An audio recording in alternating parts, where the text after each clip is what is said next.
ॐ नमो भगवते वासुदेवाय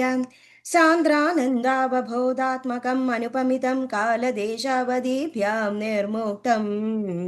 नित्यमुक्तं निगमशतसहस्रेण निर्भास्यमानम् अस्पष्टं दृष्टमात्रे पुनः पुरुषार्थात्मकं ब्रह्मतत्त्वं तत्तावद्भाति साक्षात् गुरुपवनपुरे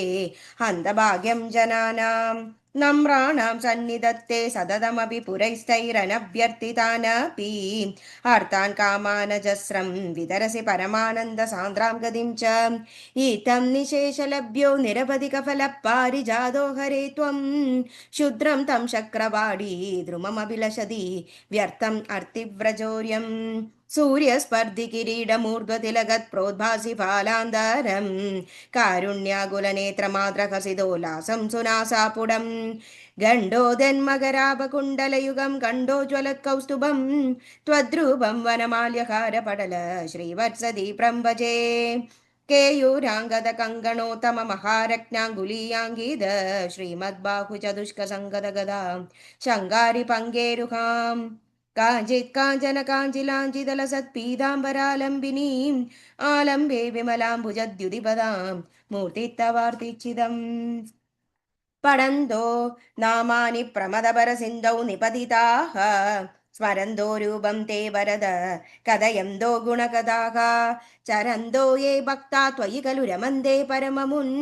अहं धन्यान् मन्ये समदगत सर्वाभिलषितान् विधूय क्लेशान् मे कुरु चरणयुग्मं धृतरसं भवक्षेत्रप्राप्तौ करमभिचते पूजनविधौ भवन्मूर्त्यालोके नयनमददे पादतुलसी परिक्राणे घ्राणं श्रवणमभिदे चारुचरिते श्रीहरे नमः श्रीहरे नमः गोपिका जीवनस्मरणं गोविन्द गोविन्द दशകം 33 അംബരീക്ഷചരിതം वैवस्वताख्यमनुपुत्र नभागजाद नाभागनामग नरेन्द्रसुतोऽम्बरीक्षः सप्तार्णवावृतमहीदयितोऽपि रेमे त्वत्सङ्गिषु त्वयि च मग्नमना सदैव त्वत्प्रीतये सकलमेव विदन्वदोऽस्य भक्त्यैव देव न चिरादभृदा प्रसादम् येनास्ययाजनमृदेऽप्यभिरक्षणार्थं चक्रं भवान् प्रविततार सहस्रधारम् सद्वादशी व्रतमधो भवदर्चनार्थं वर्षं ददौ मधुवने यमुनोपखण्डे प्रज्ञासमं सुमनसा महतीं वितन्वन् पूजां द्विजेषु विसृजन् पशुषष्टिकोटिम् तत्रादपारणदिने भवदर्चनान्दे दुर्वाससास्य मुनिना भवनं प्रभेदे भोक्तुं वृदश्च सद्नृपेण परार्तिशीलो मन्दं जगाम यमुनां नियमान् विधास्यन् राज्ञादपारणमुहूर्तसमाप्तिकेदात् वारैव पारणमगारि भवत्परेण प्राप्तो मुनिस्तदद दिव्यदृशा विजानन् क्षिप्यन् क्रुद्धो धृतजडो विततान कृत्यां च ताम् असिधरां भुवनं दहन्तीमग्रे बिभीक्ष्य नृपतिर्न पदा च कम्बे त्वद्भक्तपादमभिवीक्ष्य सुदर्शनं ते कृत्यानलं शलभयन् मुनिमन्वधावीत् धावन्न शेषभुवनेषु बियास पश्यन् विश्वत्र चक्रमभिते गतवान् विरिञ्जम्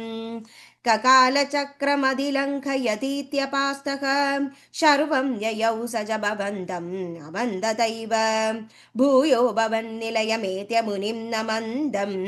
प्रोचे भवानहमृषे ननु भक्तदासः ज्ञानं तपश्च विनयान्विदमेव मान्यं याह्यम्बरीक्षपदमेव भजेति भूमन् तावत् समेत्य मुनिना स गृहीतपादो राजापसृत्य भवदस्त्रमवं सावनौषीत् चक्रे गदे मुनिरदादखिलाशिषोऽस्मै त्वद्भक्तिमागसि कृतेऽपि कृपां च संशंसन् राजा प्रतीक्ष मुनिमेघसमामनाश्वान् सम्भोज्य साधु तमृषिं विसृजन् प्रसन्नं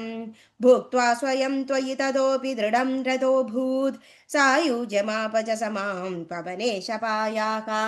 ശ്രീഹരേ നമഃ ശ്രീഹരേ നമഃ. ഗോപികാ ജീവനസ്മരണം ഗോവിന്ദ ഗോവിന്ദ.